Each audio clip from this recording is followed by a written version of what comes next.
কবিরাজ কৃষ্ণদাস গোস্বামী চরিতামৃতকে তিনটি ভাগে ভাগ করলেন, আদি লীলা, মধ্যলীলা, অন্তলীলা। এই চৈতন্য চরিতামৃত তিনি তিন ভাগে ভাগ করলেন। এবার মহাপ্রভুর সমগ্র জীবনটাকে দুভাগে ভাগ করলেন, 24 বছরের সংসার জীবন বা নদিয়া লীলা আর 24 বছরের নীলাচল লীলা। বলছেন 24 বছরের অন্তে গৌরসুন্দর কি করলেন না সন্ন্যাস ধর্ম গ্রহণ করবেন তিনি ঠিক করলেন।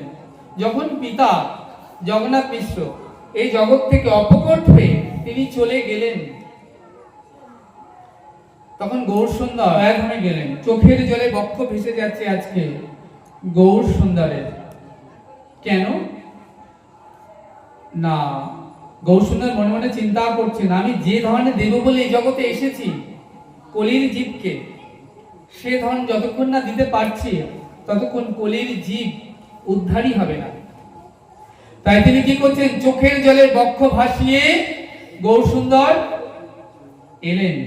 তিনি কি করলেন না তার যত পুঁথি ছিল সব গঙ্গার জলে ভাসিয়ে দিলেন। পণ্ডিতিনী মায়ার পাণ্ডিত্য করতে ভাল লাগছে না, তাহলে 24 বছরের শেষে যেই মাঘ মাস তার শুক্লা পক্ষে প্রভু করিলা সন্ন্যাস। প্রভু এবার ঠিক করলেন আমি সন্ন্যাস ধর্ম গ্রহণ করে সংসার থেকে চলে যাব। এই যে গৌরসুন্দর সংসার থেকে চলে যাবেন তিনি ঠিক করলেন। তাহলে গৌরসুন্দর এই জগতে এসেছিলেন 1407 শকাব্দের সঙ্গে 78 যোগ করলে খ্রিস্টাব্দ পাওয়া যায়। 1407 শকাব্দে 1485 খ্রিস্টাব্দে সিংহ লগ্নে সিংহ রাশিতে রবিবার বিকাল ঠিক 5:46 তিনি এলেন। নদিয়ার শচীগর্ভ সিন্ধু মন্থন করে গৌরসুন্দর এই জগতে এলেন। আজকের দিনে এই মর্তলোকে গৌরহরি কেন এলেন?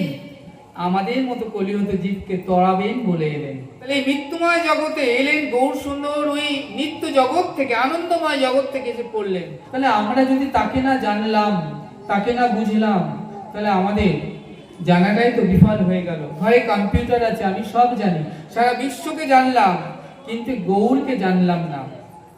শাস্ত্র বললেন যে চারি বেদ ঋক্সাম যজু অথর্ব, চারি বেদ সরদর্শন লোভিয়া যে জন গৌরাঙ্গ নাহি ভজে, মিছে তার অধ্যয়ন লোচন বিহীন যে জন, অন্ধের দর্পণ কিবা তার কাজে। একটা অন্ধ ব্যক্তির কাছে আপনি যদি একটা আয়না রাখেন, সেটা যেমন কোনো মূল্য থাকে না, তার কাছে মূল্যহীন, তেমনি আপনি যতই শিক্ষিত হন, ঘরে কম্পিউটার থাকুক, বিশ্ব সংসারকে জানুন, কিন্তু আমাদের প্রাণের যে গৌরকে যদি আমরা না জানি, তাহলে বলেন আমরাও তদ্রূপ।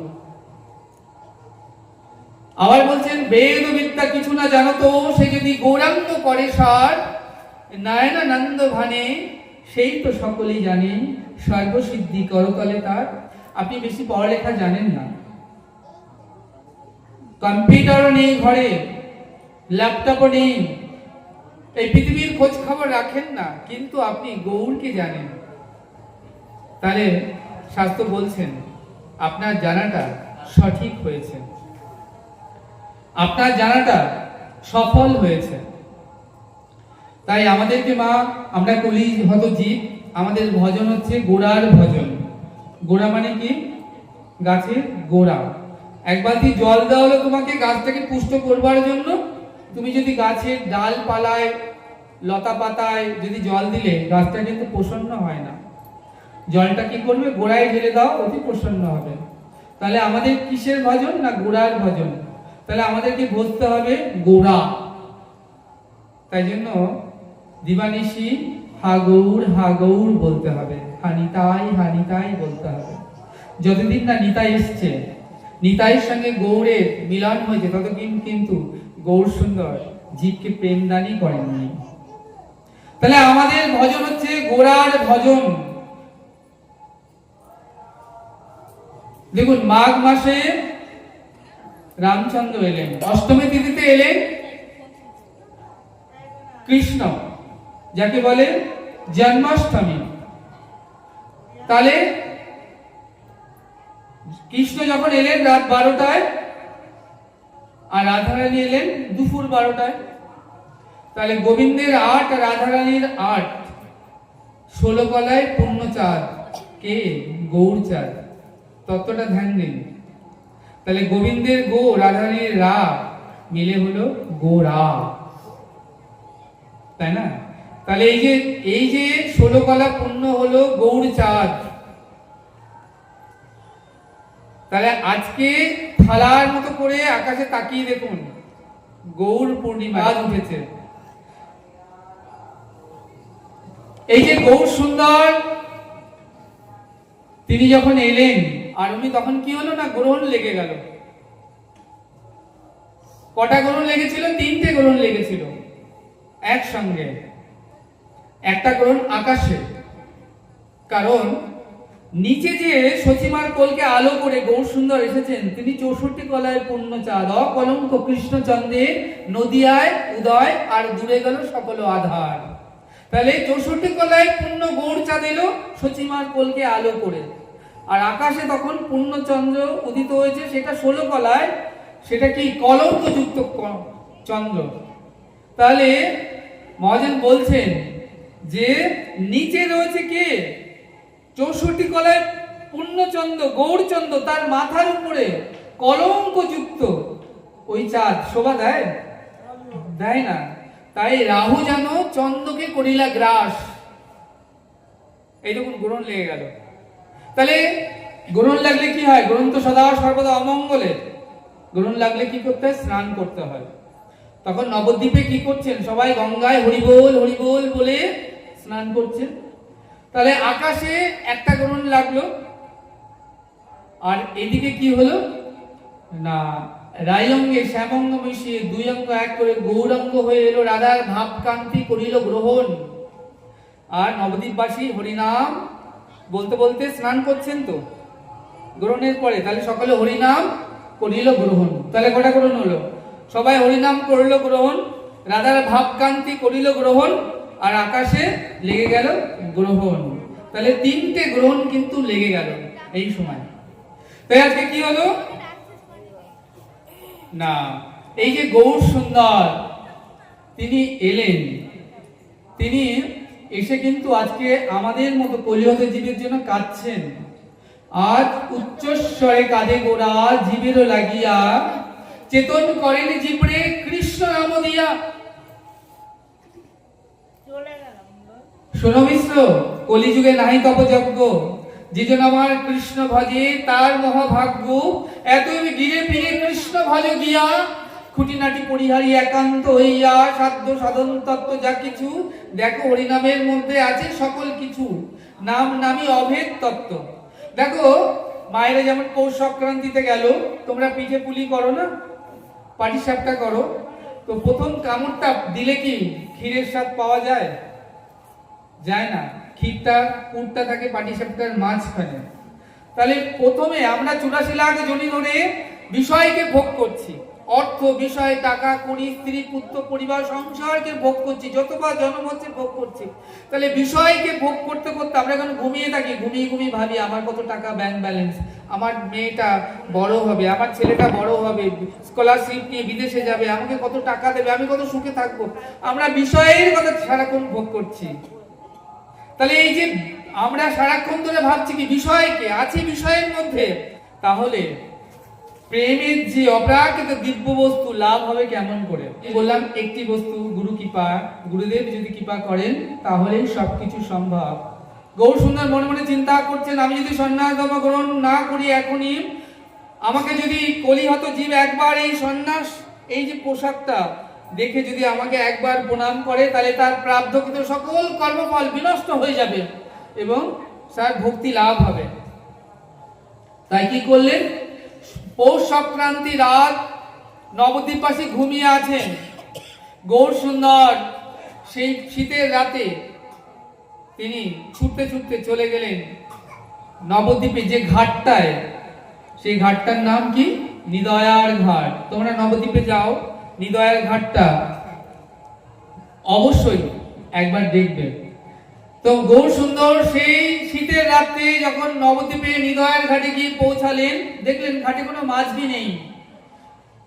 তিনি মাঝি মাঝি বলে ডাকলেন, কিন্তু সেই শীতের রাত্রে কোনো মাঝির দেখা পেলেন না।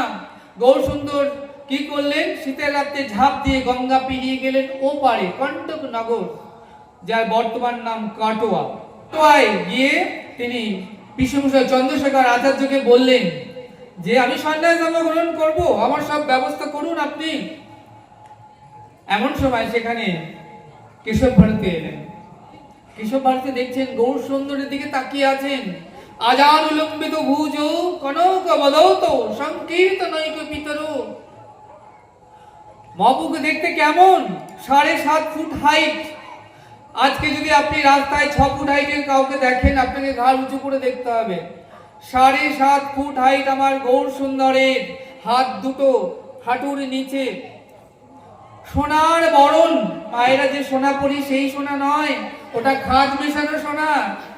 আসলে সোনা লিকুইড থাকে, তরল, তার জৌলুস, তাকে দেখলে তুমি চোখ ফেরাতে পারবে না, যেন গোলারও সোনা, গৌর সুন্দরের রঙ্গ কান্তি। তাই বললেন আজান উলম্বিত ভুজৌ কনক বদৌতৌ সংকীর্ত নৈক পিতর কমলায়তাক্ষ বিশ্বম্বর দ্বিজবর যুগ ধর্ম পালো বন্দে জগতে প্রিয় করো করুণায় অবতার। সেই করুণার অবতার গৌর সুন্দর কে দেখে কেশব ভারতী মনে মনে চিন্তা করছেন যে এই সুপুরুষ, এমন দিব্য পুরুষকে শিষ্যত্ব বরণ করে এই আমার পরম সৌভাগ্য। এমন সময় চন্দ্রশেখর পিসমশাই সন্ন্যাসের সবকিছু জোগাড় করে দিলেন। এখন কেশব ভারতী মধু পারমাণিককে নির্দেশ দিলেন, যাও মস্তক মুন্ডন করে নিয়ে এসো। এখন মহাপ্রভুর মস্তক মুন্ডন করবে। মহাপ্রভুর কেশ রাশি কেমন ছিল? কুঞ্চিত চাচর কেশ। তোমরা মহাপ্রভুর চিত্র যদি দেখে থাকো দেখবে এরকম থাকে থাকে থাকে থাকে কুঞ্চিত, কি অপূর্ব সৌন্দর্য। এই যে কুঞ্চিত চাচর কেশ গৌর সুন্দর কেটে ফেলবেন, এটা শ্রবণ করেই কাটোয়াবাসী যেন হাহাকার করে উঠলেন। মধু পারমাণিক ঘোর কর্ম করতে পারছেন না, চোখের জলে ভেসে যাচ্ছে হৃদয়টা। কিন্তু গুরুদেব আজ্ঞা করেছেন, কেশব ভারতী চোখের জলে মস্তক মণ্ডন করলেন গৌর সুন্দরের। গৌর সুন্দর এলেন কেশব ভারতীর কাছে। এখন তো দীক্ষা দিতে গেলে মন্ত্র দিতে হবে কানে। আমাদের কৃষ্ণ মন্ত্র দিতে হয়, গুরুদেব কৃষ্ণ মন্ত্র দেন। যিনি সাক্ষাৎ হরি, এই জগতে এমন কোন মন্ত্র আছে নাকি তার কানে দেওয়া যায়? এমন সময় গৌর সুন্দর বললেন, আমি গত রাত্রে এক সন্ন্যাসীর মন্ত্র পেয়েছি, সেই মন্ত্র কেশব ভারতীর কর্ণে দিলেন। কেশব ভারতী পুনরায় সেই মন্ত্র গৌর সুন্দরের কর্ণে দিয়ে গৌর সুন্দরকে সন্ন্যাস ধর্মে দীক্ষা দিলেন।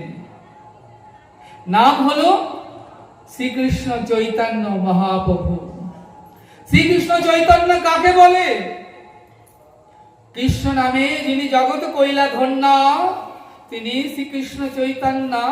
কলিহত জীব, মায়াবদ্ধ বিষয়বদ্ধ সংসারবদ্ধ জীবের হৃদয়কে যিনি কর্ষণ করে, চাষ করে, নাঙল দিয়ে আগাছা উপড়ে ফেলেন এবং সেই হৃদয়ে কৃষ্ণ নামের বীজ বপন করে দেন, তিনি শ্রীকৃষ্ণ চৈতন্য।